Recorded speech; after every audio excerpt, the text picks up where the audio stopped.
Assalamualaikum warahmatullahi wabarakatuh. Kami dari kelompok 8 ingin mempresentasikan terkait transfer of learning. Kelompok kami terdiri dari 4 orang. Yang pertama itu ada Alda Hikmah Gustian, lalu saya sendiri Novita Duyanti, yang ketiga ada Rolina Christine Angelia Komarawati, dan yang terakhir ada Rumaisa Zahra. Apa itu transfer of learning? Menurut L.D. Crow dan A. Crow, transfer belajar adalah pemindahan kebiasaan berpikir, perasaan atau pekerjaan, ilmu pengetahuan atau keterampilan dari suatu keadaan ke keadaan belajar yang lain, dalam E. Slavin 2012. Sedangkan menurut Sorenson, transfer mengacu pada transfer pengetahuan, pelatihan, dan kebiasaan yang diperoleh dalam satu situasi ke situasi lain. Transfer pelatihan ditunjukkan ketika ada korelasi yang signifikan secara statistik antara skor pembelajaran selama pelatihan dan penilaian kinerja pekerjaan. Namun, pembelajaran sukses yang terjadi selama program pelatihan tidak secara otomatis diterjemahkan menjadi kinerja yang sukses di lingkungan kerja. Selanjutnya yaitu prinsip-prinsip pembelajaran dalam pelatihan. Yang pertama, setiap individu harus termotivasi untuk belajar. Motivasi ini mungkin ada aneka bentuk, seperti aktualisasi diri, kemungkinan promosi, atau insentif finansial. Akan tetapi, kebanyakan motivasi belajar adalah motivasi dari dalam diri sendiri. Yang kedua, belajar itu aktif, bukan pasif.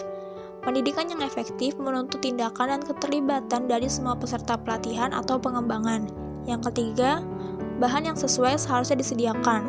Pendidik seharusnya memiliki peralatan pelatihan dan bahan yang memadai seperti kasus, masalah, pertanyaan, atau bahan bacaan. Yang keempat, peserta harus memperoleh kepuasan dari belajar. Yang kelima, metode belajar harus bervariasi. Variasi ini berguna untuk mencegah timbulnya kelelahan dan kebosanan. Yang keenam, untuk menerapkan pelajaran harus disediakan waktu. Sebagian dari proses belajar menuntut banyak waktu peserta untuk menyerap, menguji, menerima, dan meyakini pelajaran. Yang ketujuh, pembelajaran merupakan penyesuaian pada diri individu. Pembelajaran yang sebenarnya menggambarkan perubahan pada diri pelajar, dan semua perubahan membutuhkan penyesuaian. Yang kedelapan, standar kinerja harus ditetapkan untuk peserta pelatihan. Tujuan atau sasaran harus ditetapkan, sehingga peserta dapat menilai pencapaian dan kemajuan pada pendidikan mereka. Yang kesembilan, perbedaan individu memainkan peranan yang besar dalam efektivitas proses pembelajaran. Apa yang dapat dipelajari dengan mudah oleh sebagian individu mungkin amat sulit bagi individu lain, karena perbedaan dalam kemampuan dasar atau latar belakang budaya. Yang ke-10, belajar terkait erat dengan perhatian dan konsentrasi. Proses belajar lebih efektif jika gangguan bisa disingkirkan. Selanjutnya ada teori alih belajar. Menurut Noe tahun 2000, teori belajar sebagai berikut. Yang pertama, teori elemen identikal. Penekanan pada lingkungan kerjanya yaitu lingkungan pelatihan dibuat identik dengan lingkungan belajar. Dan kondisi yang cocok yaitu sifat lingkungan kerja dapat diramakan dan relatif stabil. Misalnya pelatihan penggunaan peralatan. Yang kedua, teori generalisir stimulus. Penekanannya prinsip-prinsip umum yang diterapkan untuk berbagai situasi kerja. Kondisi yang cocok, lingkungan kerja tidak dapat diramakan dan sangat bervariasi. Misalnya pelatihan keterampilan hubungan interpersonal. Selanjutnya, ada teori kognitif.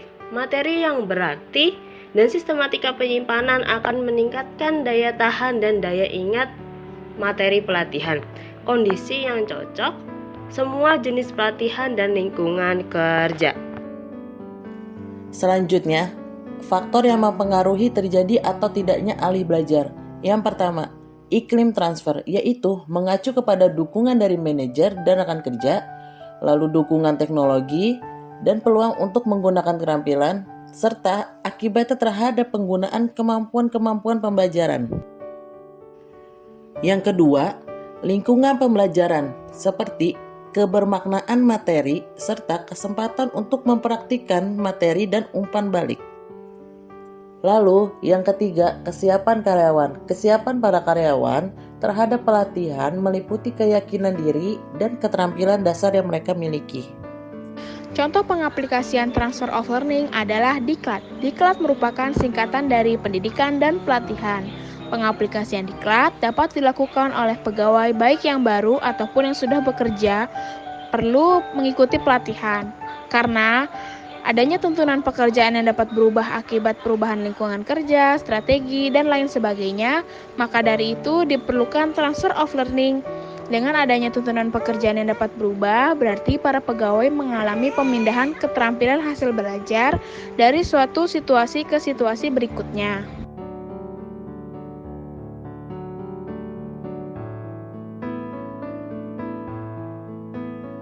Terima kasih, kurang lebihnya mohon maaf. Wassalamualaikum warahmatullahi wabarakatuh.